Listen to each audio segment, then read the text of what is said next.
నమస్తే RTV9 Telugu news కి స్వాగతం. ముందుగా బులెటిన్ హెడ్లైన్స్.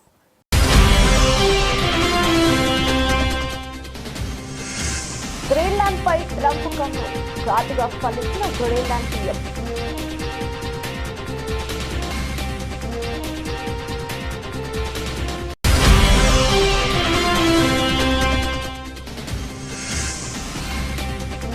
మనాలిలో భారీగా హిమపాతం, చిక్కుకుపోయిన 1000కి పైగా వాహనాలు.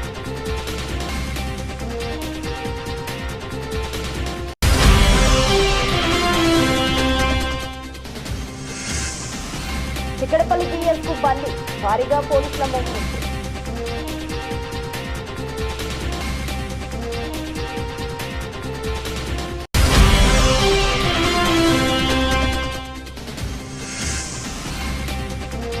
నేడు ఢిల్లీకి చంద్రబాబు నాయుడు పలువురు కేంద్ర మంత్రులతో భేటీ కానున్న ఏపీ సీఎం.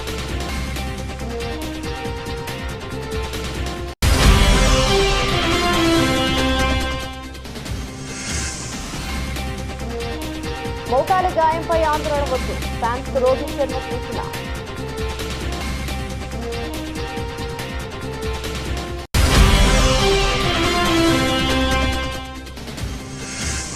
మళ్లీ ఒకే చోట విజయ్ దేవరకొండ, రష్మిక వెకేషన్ ఎంజాయ్ చేస్తున్న స్టాఫ్.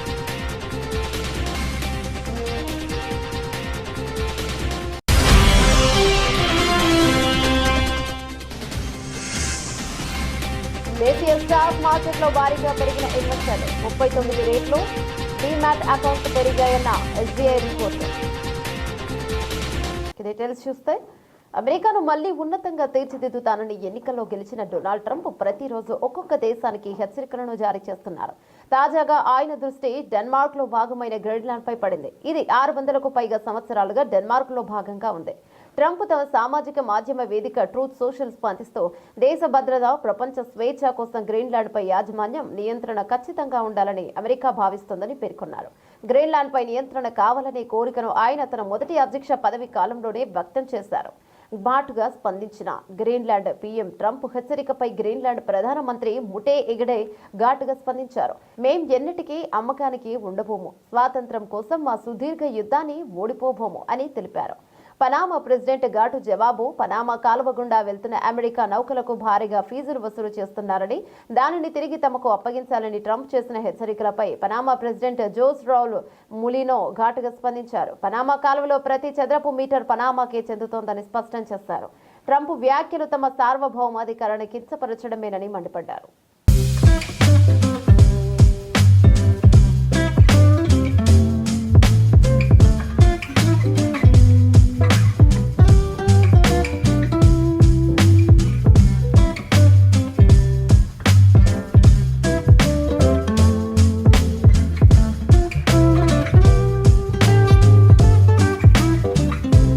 ఉత్తరాదిని మంచు దుప్పటి కమ్మేసిందే. హెవీ స్నో జమ్మూ కాశ్మీర్, హిమాచల్ ప్రదేశ్ లోని చాలా ప్రాంతాల్లో విపరీతంగా మంచు పడుతుంది. దీంతో ఆయా ప్రాంతాలు కనుచూపు మేర శ్వేతవర్ణంతో ఆకట్టుకుంటున్నాయి. ఎటు చూసినా మంచు దుప్పటి పరుచుకుని ఆహ్లాదంగా కనిపిస్తున్నాయి. హిమాచల్ ప్రదేశ్ లోని ప్రముఖ పర్యాటక ప్రాంతమైన మనాలితో పాటు రాజధాని సిమ్లాలో దట్టంగా మంచు కురుస్తోంది. హిమపాతం భారీగా పడుతుండటంతో పర్యాటకులు, స్థానికులు తీవ్ర ఇబ్బందులు పడుతున్నారు. విపరీతమైన మంచు కారణంగా రోహతంగ్లోని సోలాంగ్ అటల్ టన్నెల్ మధ్య సోమవారం రాత్రి దాదాపు 1000కి పైగా వాహనాలు చిక్కుకుపోయాయి. దట్టంగా మంచు కురుస్తుండటంతో ముందు వాహనాలు కనిపించని పరిస్థితి. దీంతో ఆ మార్గంలో భారీగా ట్రాఫిక్ జామ్ ఏర్పడింది. సమాచారం అందుకున్న పోలీసులు వెంటనే అక్కడికి చేరుకుని సహాయక చర్యలను చేపట్టారు. 700 మందికి పైగా పర్యాటకులను సురక్షితంగా ప్రాంతాలకు తరలించారు. కాగా ఏటా క్రిస్మస్, నూతన సంవత్సరం నేపథ్యంలోనే డిసెంబర్ చివరి వారంలో మనాలి, సిమ్లాకు పర్యాటకులు పోటెత్తుంటారు. ఆహ్లాదకరమైన వాతావరణంలో నూతన ఏడాదికి స్వాగతం పలికేందుకు దేశ నలుమూలల నుంచి భారీగా తరలివస్తుంటారు. దీంతో ఆయా ప్రాంతాలన్నీ పర్యాటకులతో కిటకిటలాడుతుంటారు. గత కొద్ది రోజులుగా వేల సంఖ్యలో వాహనాలు మనాలి, సిమ్లాకు వచ్చినట్లు అధికారులు తెలిపారు. మరోవైపు భారీగా మంచు పడుతుండటంతో రాష్ట్రంలోని పలు రోడ్లను అధికారులు తాత్కాలికంగా మూసివేశారు. जहाँ मर्जी से गाड़ियाँ होती हैं।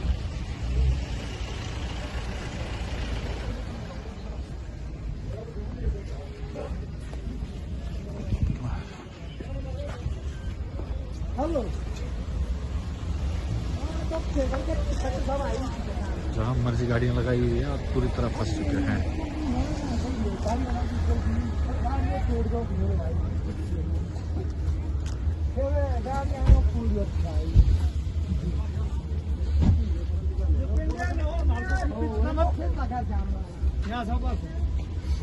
फेरा नहीं किसी के भरोसे मत रहना। देखो आप लगा సంధ్య థియేటర్లో తొక్కిసలాట ఘటనలో ప్రముఖ హీరో అల్లు అర్జున్ చిక్కడపల్లి పోలీసులు నోటీసులు పంపిన విషయం తెలిసిందే. మంగళవారం ఉదయం 11 గంటలకు పిఎస్లో విచారణకు రావాల్సిందిగా అందులో పేర్కొన్నారు. ఇక దీంతో అల్లు అర్జున్ విచారణకు హాజరు కావడానికి జూబ్లీహిల్స్లోని రోడ్ నెంబర్ 60లోని తన నివాసం నుంచి బయలుదేరి వెళ్లిన విషయం తెలిసిందే. అల్లు అర్జున్ తో పాటు అతడి మామ చంద్రశేఖర్, ఆయన తండ్రి నిర్మాత అల్లు అరవింద్ బన్నీ వెంట స్టేషన్ కు వెళ్లారు. మరోవైపు అల్లు అర్జున్ రాకతో చిక్కడపల్లి పోలీస్ స్టేషన్ పరిధిలో భారీ బందోబస్తును ఏర్పాటు చేశారు పోలీసులు. పిఎస్ నుంచి 200 మీటర్ల పరిధిలో పోలీసులు ఆంక్షలు విధించడంతో పాటు వాహనాల రాకపోకలను నిలిపివేశారు. సంధ్యా థియేటర్ వద్ద జరిగిన తొక్కిసలాటల ఘటనపై హైదరాబాద్ పోలీసులు ఇటీవల 10 నిమిషాల వీడియోను విడుదల చేసిన విషయం తెలిసిందే. ఈ వీడియో ఆధారంగానే అల్లు అర్జున్ ప్రశ్నించే అవకాశం ఉన్నట్లు తెలుస్తోంది. అలాగే ఇటీవల ఆయన పెట్టిన ప్రెస్ మీట్ ద్వారా కూడా విచారించే వీలుంది. ఇక దాదాపు 2 గంటల పాటు ఈ విచారణ జరగబోతుండగా ఏసీపీ రమేష్ కుమార్ తో పాటు సెంట్రల్ జోన్ డీసీపీలో అల్లు అర్జున్ విచారించనున్నారు.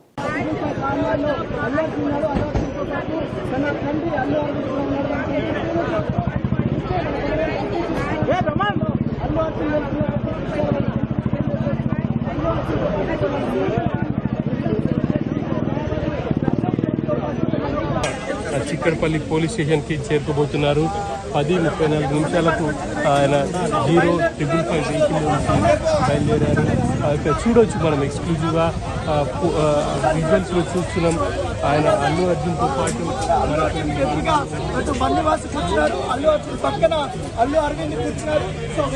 సీఎం చంద్రబాబు ఇవాళ సాయంత్రం ఢిల్లీకి వెళ్లనున్నారు. బుధవారం దివంగత మాజీ ప్రధాని వాజ్పేయి 100వ జయంతి సందర్భంగా ఏర్పాటు చేసిన కార్యక్రమంలో పాల్గొంటారు. అనంతరం కేంద్ర మంత్రులతోనూ సమావేశమవుతారు.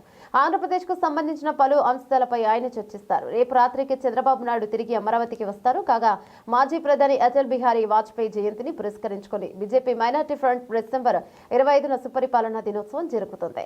దేశంలోని పలు నగరాల్లో అటల్ స్మృతి సభలు నిర్వహిస్తారని బీజేపీ మైనార్టీ ఫ్రంట్ జాతీయ అధ్యక్షుడు జమాల్ సిద్దికీ ప్రకటించారు. బీజేపీ వ్యవస్థాపకుడిగా వాజ్పేయి పోషించిన పాత్ర, ఆయన ప్రధానమంత్రిగా సాధించిన విజయాలపై సభలో చర్చలు నిర్వహిస్తామని తెలిపారు. ఈ నేపథ్యంలో చంద్రబాబు నాయుడు ఢిల్లీకి వెళ్తున్నారు. మరోవైపు ఢిల్లీలో ఇటీవలే టీడీపీ ఢిల్లీలో సభ్యత్వ నమోదు కార్యక్రమాన్ని ప్రారంభించింది. దాదాపు 500 మంది సభ్యులుగా పేర్లు నమోదు చేసుకున్నారు. మెసోనిక్ సెంటర్ ఆఫ్ ఇండియాలో ఈ మెంబర్షిప్ డ్రైవ్ ను టీడీపీ నిర్వహించింది. టీడీపీ ఢిల్లీ నేత కృష్ణమోహన్ ఆలపాటి నేతృత్వంలో సభ్యత్వ నమోదు కార్యక్రమం జరిగింది. టీడీపీ అభివృద్ధిపై సభ్యులను ఉద్దేశించి ప్రసంగించారు. తమ పార్టీ అధినేత ఆంధ్రప్రదేశ్ ముఖ్యమంత్రి చంద్రబాబు నాయుడు నాయకత్వంలో పార్టీ బలపడుతోందని తెలిపారు. సమీప భవిష్యత్తులో నోయిడాతో పాటు గురుగావ్లోనూ టీడీపీ సభ్యత్వ నమోదు కార్యక్రమాలు ఉంటాయని అన్నారు.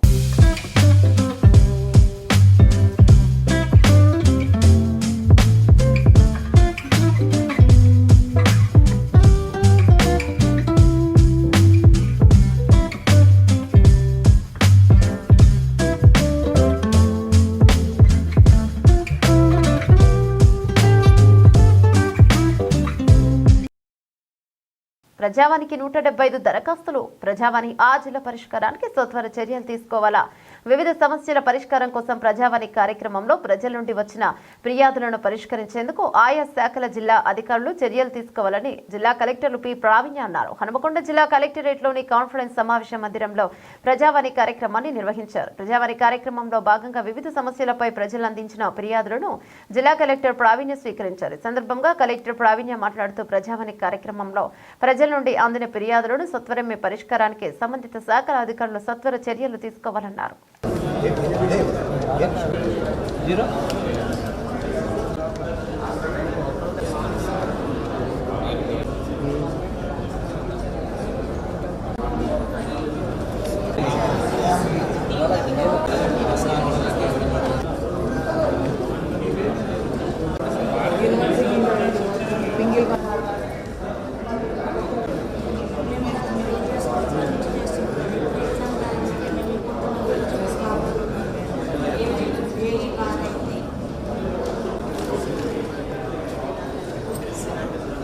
యువత పివి చూపిన మార్గదర్శకాన్ని అవలంబించి సన్మార్గంలో నడవాలి. ఆర్థిక సంస్కరణలు చేపట్టి దేశం ప్రపంచంతో పోటీ పడేలా కృషి చేశారు. నూతన ఆర్థిక విధానాల రూపశిల్పి, బహుభాషా కోవిదుడు, జ్ఞాన సంపదకు నిదర్శనం పివి. రాష్ట్ర రవాణా, బీసీ సంక్షేమ శాఖ మంత్రి పొన్నం ప్రభాకర్ యువత పివి చూపిన మార్గదర్శకాన్ని స్ఫూర్తిగా తీసుకుని సన్మార్గంలో నడవాలని రాష్ట్ర రవాణా, బీసీ సంక్షేమ శాఖ మంత్రి పొన్నం ప్రభాకర్ అన్నారు.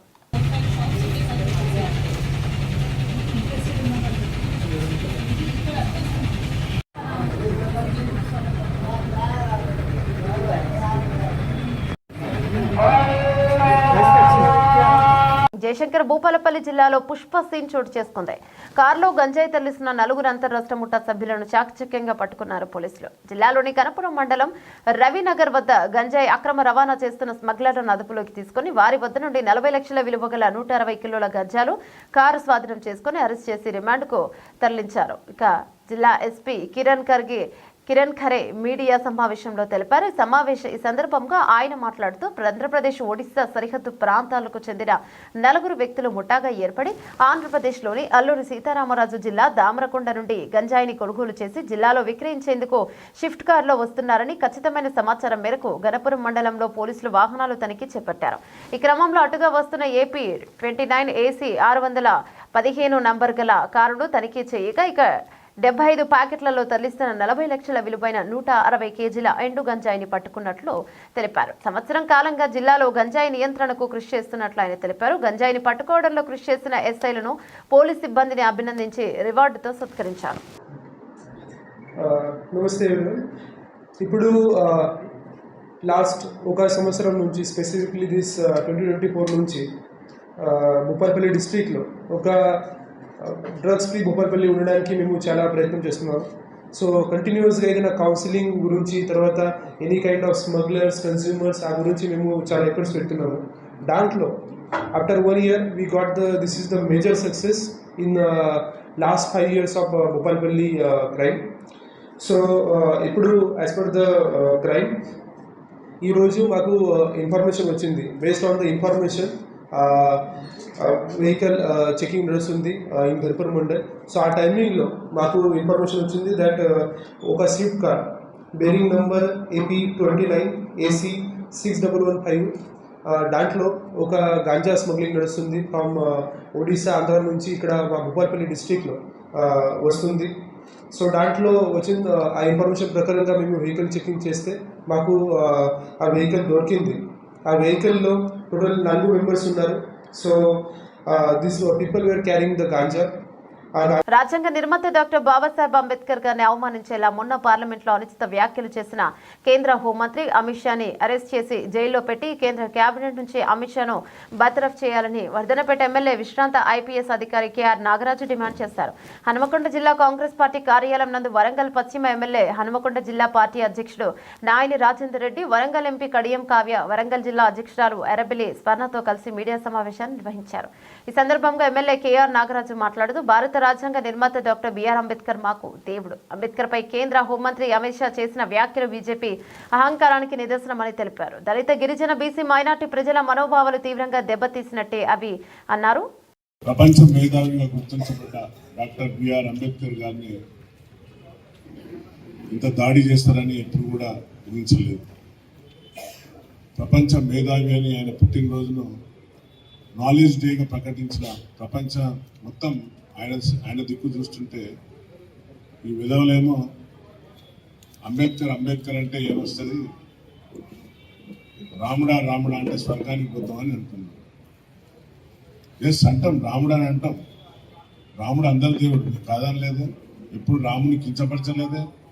ఎప్పుడన్నా రాముని కించపరిచిందా కాంగ్రెస్ ప్రభుత్వం? ఎప్పుడు కూడా కించపరచలేదు. రాముడు అందరి వాడు, ఆదర్శప్రాయుడు. ఇన్ని రోజులేమో మహాత్మా గాంధీ గారి మీద దాడి చేశారు. గాడ్సే గారు గొప్పోడని అన్నారు. మహాత్మా గాంధీని చంపిన వ్యక్తిని హీరోలాగా చూపెట్టారు. తర్వాత నెహ్రూ గారిని కించపరిచారు.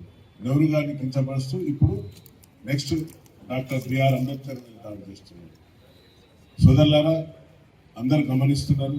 కాంగ్రెస్ శ్రేణులన్నీ ఎక్కడికక్కడ ఈ బీజేపీ వాళ్ళ మనస్మృతిని, అలాగే RSS భావజాలాన్ని ఏదైతుందో మనం ఎండగట్టవలసిన సమయం వచ్చింది. తక్షణమే ఇప్పటికైనా అమిత్ షాకు జ్ఞానోదయం కలగాలని. తడ్వాయి మండలంలోని మోంట్యాల తోగు సమీపంలోని బ్లాక్ బెర్రీ మంత్రి ధనసరి అనసూయ సీతక్క సందర్శించారు. మహబూబాబాద్ పార్లమెంట్ సభ్యులు పోరిక బలరాం నాయక్, భద్రాచలం నియోజకవర్గం శాసనసభ్యులు తెల్లం వెంకట్రావు, ఇక జిల్లా collector Divakar, TS ITDA PO Chitra Mishra, ఇక డిఎఫ్ఓ రాహుల్ కిషన్ జాదవ్, గ్రంథాలయ చైర్మన్ బానోతు రవిచంద్రలతో కలిసి సందర్శించారు. అనంతరం ఆమె మీడియాతో మాట్లాడారు. స్వామి టెంపుల్, ఆ తర్వాత మళ్ళీ ఏటూ నాగరం వస్తే మనకు ఐటీడీఏ ఇవన్నీ ఉంటాయి. అట్నుంచి లెఫ్ట్ సైడ్ పోతే Tupakulagudem barrage, Sammakka Sarakka barrage, Devadula project, అట్లా కొద్దిగా ముందుకు పోతే బ్రిడ్జి, మంచి అద్భుతమైనటువంటి బ్రిడ్జి మా బలరాం నాయక్ గారు అప్పుడు కేంద్ర మంత్రిగా ఉన్నప్పుడు శాంక్షన్ చేయించిన బ్రిడ్జి. అది ఆ బ్రిడ్జి గోదావరి మీద ప్రవహిస్తూ ఉంటాయి. ఆ బ్రిడ్జి గోదావరి మీద బ్రిడ్జి నిర్మాణం ఉంది. బ్రిడ్జి దాటి అవతలి పోతే భద్రాచలం నియోజకవర్గం, బట్ ములుగు జిల్లా. మరి అందమైనటువంటి బొగత, మొన్నటిదాకా మనకు వర్షాలు పడ్డని రోజులు మనం చాలా సంతోషంగా చెప్పుకున్నది బొగత. అదేవిధంగా ముత్యాల ద్వారా, ఇట్లా అక్కడ 2 మంచి గొప్ప ప్రాజెక్టులు కూడా, కొంగలమడుగు వాటర్ ఫాల్స్ ఇట్లా ఉన్నాయి. కాబట్టి ఇంకా చిన్న చిన్న ఈ టూరిజం స్పాట్స్ కూడా, ప్లేసెస్ కూడా తొందరలోనే మేము ఎక్స్పోజ్ చేస్తాం. ఇదే తాడ్వాయి అడవుల్లో ఇంకా పురాతనమైనటువంటి గుహలు ఉన్నాయి, వాటిని బయటికి తీసుకొస్తాం. అటు ములుగు నుంచి అటు రాయనగూడెం దగ్గర, కొత్తూరు రాయనగూడెం సైడ్ పోతే ఆ గుట్టల మీద మరి 700-800 ఏళ్ల నాటి గుహలు కూడా, ఒక దేవాలయం కూడా, అది కూడా లక్ష్మీ నరసింహ దేవుని గుట్ట మీద కూడా మరి మన పూర్వీకులు ఎప్పుడో 100 సంవత్సరాల క్రితం వాడినటువంటి గుహలు ఒక దేవుడు గుడి రూపంలో కూడా ఉంది, అది కూడా డెవలప్ చేస్తాం. ఇట్లా ఇంకా చాలా ఉన్నాయి. సో ఇదైతే ఏడ రూములు లేవు, ఏడ ఏం లేవు, మంచి ఆకాశము భూమి మధ్యలో మనం ఇష్టమైనంత గాలి పీల్చుకోవచ్చు, మరి నచ్చినంత ఎంజాయ్ చేసుకోవచ్చు. పబ్లిక్ మంచిగా ఈ బెర్రీ చుట్టూ కూడా, బ్లాక్ బెర్రీ చుట్టూ కూడా చుట్టూ వాగే ఉంటుంది. వాగులో వాటర్ చాలా అద్భుతంగా ప్రవహిస్తున్నాయి. ఇంత నైట్ చూసినా కూడా క్లీన్గా కనబడుతుంది. అందులో కొత్తగూడెం జిల్లా పినపాక మండల పర్యటనలో భాగంగా ఎల్చిరెడ్డిపల్లి గ్రామ పంచాయతీ ఐలాపురం గిరిజన సంక్షేమ ఆశ్రమ బాలికల ఉన్నత పాఠశాల హాస్టల్లో పినపాక ఎమ్మెల్యే పాయం వెంకటేశ్వర్లు ఆకస్మికంగా తనిఖీలు చేశారు. అనంతరం హాస్టల్ని క్షుణ్ణంగా పరిశీలించారు. హాస్టల్లోని రికార్డులు పరిశీలించి విద్యార్థినుడు తినే వంటకాలను పరిశీలించారు. అనంతరం హాస్టల్ వార్డెన్ మరియు వంట మాస్టర్తో మాట్లాడి రుచికరమైన భోజనాలను విద్యార్థులకు వండి పెట్టారన్నారు. అనంతరం హాస్టల్లోని మంచినీటి సదుపాయాన్ని మరియు హాస్టల్ రూమ్లను పరిశీలించారు. అనంతరం విద్యార్థులతో మాట్లాడి పలు సమస్యలను అడిగి తెలుసుకున్నారు. రాష్ట్ర ప్రభుత్వం విద్యార్థుల కొరకు పెద్దపీట వేసిందని, మధ్యలోనే రాష్ట్ర ప్రభుత్వం హాస్టల్ విద్యార్థుల కొరకు కొత్త మెన్యూని ప్రారంభించిందని, విద్యార్థులు పోషకాహారాలు తింటూ మంచి విద్యను పొంది మంచి ఉద్యోగాలు సాధించే దేశానికి, మీ కుటుంబానికి ఆదర్శంగా నిలవాలని తెలియజేశారు. హాస్టల్ వార్డెన్స్ విద్యార్థులపై నిర్లక్ష్యంగా వ్యవహరిస్తే చర్యలు తప్పవని తెలియజేసిన పినపాక నియోజకవర్గ శాసనసభ్యులు పాయం వెంకటేశ్వర్లు ఈ యొక్క కార్యక్రమానికి పినపాక మండల కాంగ్రెస్ పార్టీ అధ్యక్షులు గుడిచెల రామనాథం, యూత్ కాంగ్రెస్ నాయకులు, కాంగ్రెస్ పార్టీ మండల నాయకులు, మహిళా నాయకులు, కార్యకర్తలు తదితరులు పాల్గొన్నారు.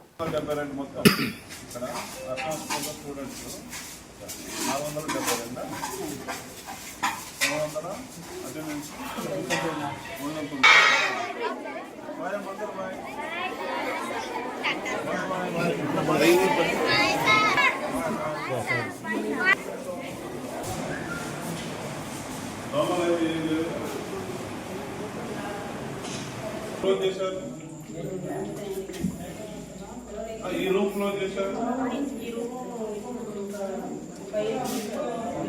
వరంగల్ జిల్లా మైనార్టీ సంక్షేమ శాఖ ఆధ్వర్యంలో ఓసిటీ మంత్రి క్యాంప్ కార్యాలయంలో రాష్ట్ర పర్యావరణ, అటవీ మరియు దేవాదాయ శాఖ మంత్రి కొండా సురేఖ కేక్ కట్ చేసి క్రిస్మస్ వేడుకలను ప్రారంభించారు. యేసుక్రీస్తు బోధనలు ఒక మతానికి సంబంధించినది కాదని, యావత్ మానవాళికి మార్గదర్శకం చేసేవని, యేసుక్రీస్తు మనుషులందరినీ ప్రేమించాలి, మనుషులు సేవాభావంతో మెలగాలి అని బోధించాలని సిబిసి లేబర్ కారిడార్ చర్చ అభివృద్ధికి ప్రభుత్వం ₹1 నిధుల జీవోను మంత్రి పాస్టర్లకు ఈ సందర్భంగా అందజేశారు. క్రిస్మస్ పండుగ పురస్కరించుకుని మంత్రి సురేఖ తన సొంత ఖర్చులతో తూర్పు నియోజకవర్గంలో ఉన్న పాస్టర్లందరికీ దుస్తులు పంపిణీ చేశారు. అయితే ఒక మంత్రిగా బాధ్యత తీసుకున్నాను. ఒక సబ్జెక్ట్ అనేది కరెక్ట్గా ప్రజల్లోకి వెళ్ళాలి, ఏదో జనరల్గా మాట్లాడడం పద్ధతి కాదని నేను మ్యాక్సిమము రిటర్న్ నోట్సే ఎక్కువగా ప్రజల ముందు చెప్పడం జరుగుతూ ఉంది. కాబట్టి ఇప్పుడు సుధారాణి గారు చెప్పినట్టుగా మేము మా దేవుళ్ళ గురించి కానీ, మా పండుగల గురించి కానీ, ఈవెన్ ముస్లిమ్స్ పండుగల గురించి కానీ, ఈవెన్ క్రిస్మస్ పండుగల గురించి కానీ చాలా వివరంగా లోతుగా చెప్పాలంటే మేము చెప్పలేం. కానీ ఇది ఒక మంచి అకేషను. ఈ అకేషన్లో మేము ఇచ్చే సందేశము ప్రపంచవ్యాప్తంగా వెళ్ళేటువంటి అవకాశం ఉంది. అటువంటప్పుడు మేము ఒక మంచి సందేశాన్ని మరి ప్రిపేర్ చేసుకొని మేము ముందిస్తే బాగుంటుందనే ఉద్దేశంతో ప్రతిసారి కూడా నేను రిటర్న్ మెసేజ్ ఇవ్వడం జరుగుతుంది. కాబట్టి అర్థం చేసుకుంటారని ఆశిస్తూ, ముఖ్యంగా ముందుగా యేసుక్రీస్తు జన్మదిన సందర్భంగా మరి 25 తారీఖున, ముఖ్యంగా డిసెంబర్ 1వ తారీఖు నుంచే అంతటా కూడా క్రిస్మస్ వేడుకలు స్టార్ట్ అవుతాయి. అది జనవరి 1 వరకు కూడా కొనసాగుతూ ఉంటాయి. దాంట్లో భువనగిరి మున్సిపాలిటీ పరిధిలో రాయగిరి ట్రాఫిక్ విధులు నిర్వహిస్తున్న పోలీసుల వాహన తాళం చెవి ఎక్కడో పోయింది. చుట్టుపక్కల వెతికినా కనిపించకపోవడంతో మరో వాహనంలో ఆ వాహనాన్ని తీసుకెళ్లారు. ప్రజలు దీన్ని ఆసక్తిగా తిలకించారు.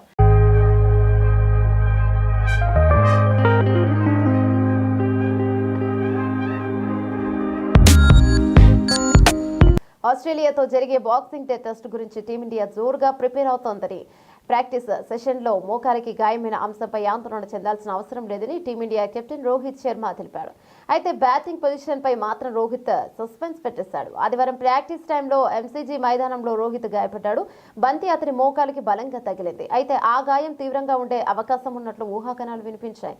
ఇవాళ మీడియాతో మాట్లాడుతూ మోకాలు బాగానే ఉన్నట్లు రోహిత్ చెప్పాడు. ఇక కేఎల్ రాహుల్ పర్ఫార్మెన్స్ వల్ల రోహిత్ తన బ్యాటింగ్ ఆర్డర్పై తన తర్జన భర్జన పడుతున్నాడు. జైస్వాల్, రాహుల్ సెట్ కావడంతో చివరి 2 టెస్టుల్లో రోహిత్ లోయర్ ఆర్డర్లో బ్యాటింగ్కు దిగాడు. ఇక చివరి 3వ ఇన్నింగ్స్లో అతను కేవలం 13-6 రన్స్ మాత్రమే చేశాడు. జట్టు ఏది ఉత్తమమో అదే చేయనున్నట్లు రోహిత్ తెలిపాడు. తన బ్యాటింగ్ పొజిషన్ను త్యాగం చేస్తున్నట్లు 2వ టెస్టు సమయంలో రోహిత్ చెప్పిన విషయం తెలిసిందే. బ్యాటింగ్ పొజిషన్ గురించి ఆందోళన వద్దన్నాడు. విరాట్ కోహ్లీ ఫామ్ గురించి కూడా రోహిత్ రియాక్ట్ అయ్యాడు.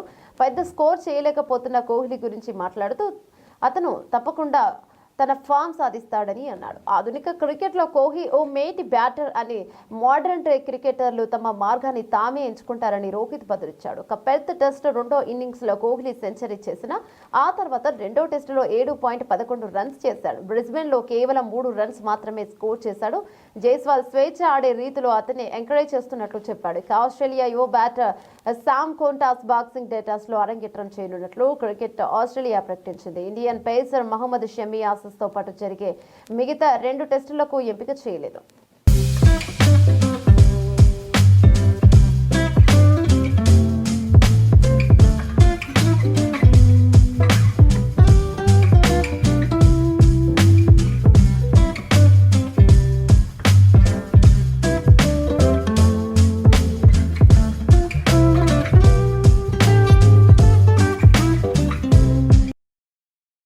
టాలీవుడ్ సినీ ఇండస్ట్రీలో రౌడీ హీరోగా పేరు తెచ్చుకున్న విజయ్ దేవరకొండ గురించి ప్రత్యేకంగా చెప్పాల్సిన అవసరం లేదు.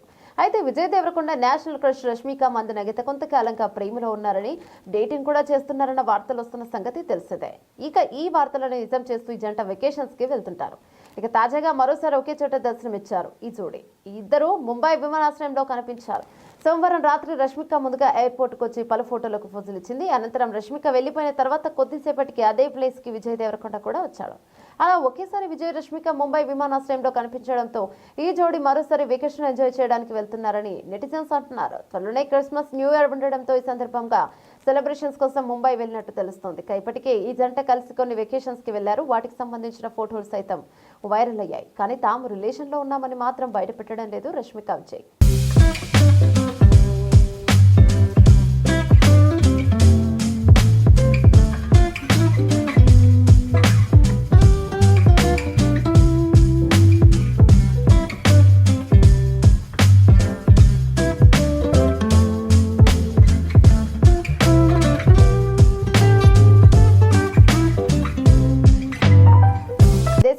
మార్కెట్లలో ఇన్వెస్టర్ల సంఖ్య పెరుగుతూ వస్తుంది. దాంతో డీమ్యాట్ అకౌంట్లు గణనీయంగా పెరగడాన్ని బట్టి తెలుస్తోంది. గత 10 ఏళ్లలో కొత్త డీమ్యాట్ అకౌంట్ల సంఖ్య 39 రెట్లు పెరిగిందని ఎస్బీఐ నివేదిక పేర్కొంది. 2014లో దేశంలో 10 లక్షల డీమ్యాట్ అకౌంట్లు తెరవగా 2024 అక్టోబర్ నాటికి రికార్డు స్థాయిలో 3.91 కోట్లకు చేరింది. ఈ ఏడాది ఇక కొత్త డీమ్యాట్ ఖాతాల సంఖ్య 4 కోట్లు దాటుతుందని అంచనా. 2021 క్యాలెండర్ ఇయర్ నుంచి ఏటా దాదాపు 3 కోట్లకు పైగానే డీమ్యాట్ ఖాతాలు ఓపెన్ అవుతున్నాయని, అంటే ఏటా పెద్ద సంఖ్యలో ఇన్వెస్టర్లు స్టాక్ మార్కెట్లలో చేరుతున్నట్లుగా నివేదిక పేర్కొంది.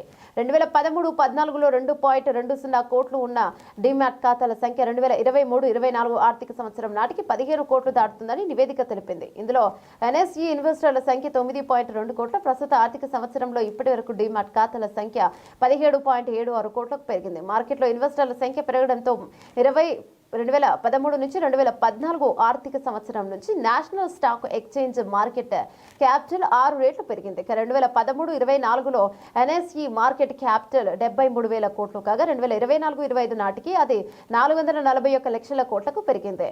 ఇక ఎన్ఎస్ఈలో ఒక్కో ఇన్వెస్టర్ సగటు పెట్టుబడి 1.5 రెట్లు పెరిగింది. 2013-14లో ప్రతి పెట్టుబడిదారుడు సగటు 19,460 పెట్టుబడి పెట్టగా ఇప్పుడు అది 2024-25లో 30,742కి 2013-2014 నుంచి 2024-25 అక్టోబర్ వరకు రైట్స్ ఇష్యూ, ఐపీఓ ఇతర అంశాల ద్వారా 10 రెట్లు అధికంగా నిధులు సమీకరించారు. 2014లో ఇది 12,008 కోట్లు కాగా ఈ ఏడాది అక్టోబర్ నాటికి 1.21 లక్షల కోట్లకు పెరిగింది. 2013-14లో మొత్తం 56 ఇష్యూలు జారీ చేయగా ఇప్పుడు వాటి సంఖ్య 302కు పెరిగింది. వెస్టర్న్ స్టేట్స్ అత్యధిక మూలధనాన్ని సేకరించాయి. ఉత్తర భారతదేశానికి చెందిన కంపెనీలు 23.18% మొత్తాన్ని సేకరించాయి.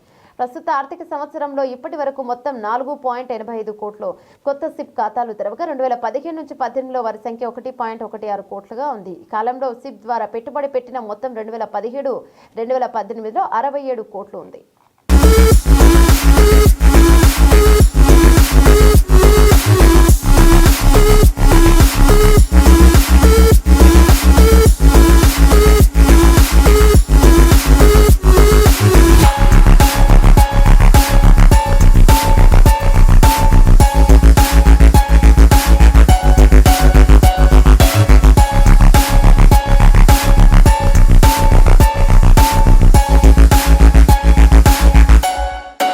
బులెటిన్ ముగించే ముందు హెడ్లైన్స్ మరోసారి.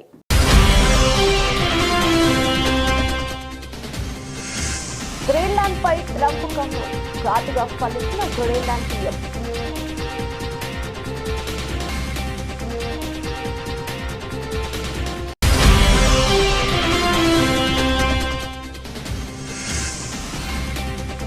మనాలిలో భారీగా హిమపాతం, చిక్కుకుపోయిన 1000కి పైగా వాహనాలు.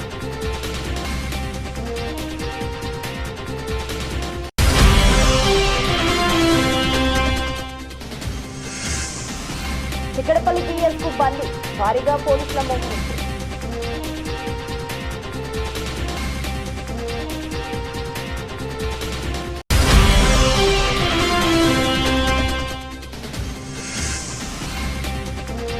నేడు ఢిల్లీకి చంద్రబాబు నాయుడు పలువురు కేంద్ర మంత్రులతో భేటీ కానున్న ఏపీ సీఎం.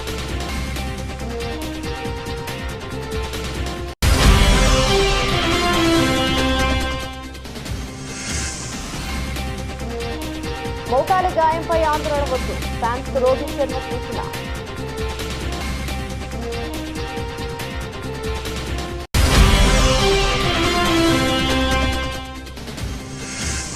మళ్ళీ ఒకే చోట విజయ్ దేవరకొండ, రష్మిక వెకేషన్ ఎంజాయ్ చేస్తున్న స్టార్.